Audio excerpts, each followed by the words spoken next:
O diba, o diba, o diba, meron tayong maliit na parcel galing sa Shopee Delivery. Tara, buksan natin mga Paps and Maps.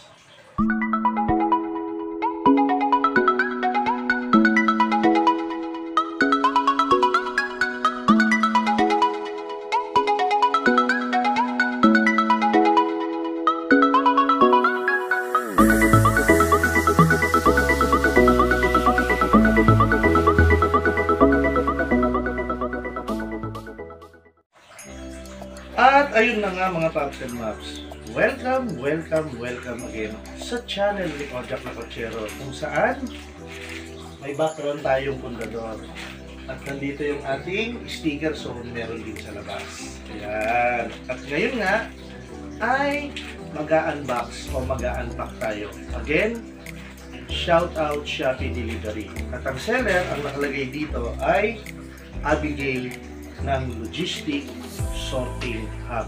Ilalagay natin yung link sa ating description mga Paps and Maps, at muntik pang makalimutan ni Kojak na Kotsero. Hindi na natin kailangan ng kung ano-ano ang pambukas dahil ayan, madali siyang buksan, pero kahit papano ay secured naman siya. Again, nagpo-content tayo ng mga ganito mga Paps and Maps. Hindi lang para may content tayo. Protection natin ito. Again, protection natin itong mga buyer para kung merong problema ay ma-address natin sa ating seller. So, buksan na natin. Ganun lang kabilis yun. So, yung in-order natin mga Paps and Maps ay mga nahulaan nyo na ba? Ayan o. Yun, parang candy. Yan. Umorder tayo ng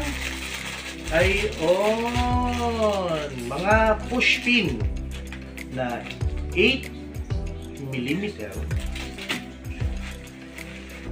at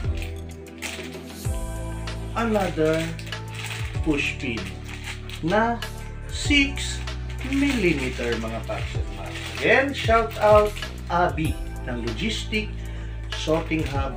Ganun lang po kabilis ang ating unwrapping, unboxing. Again, umorder tayo ng mga push pin, isang 8mm na push pin mga Paps and Maps, at 6mm na push pin. Ayan, 50-50 pieces po siya. Ayan, kasi kulang-kulang na rin po yung ating maxi spool.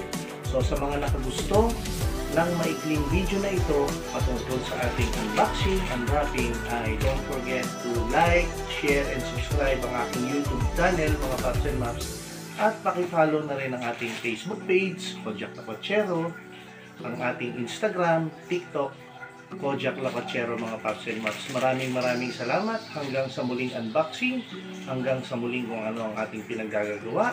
Kung tayo man ay naglalakwatsa, nagre-review, o kung ano-ano pa.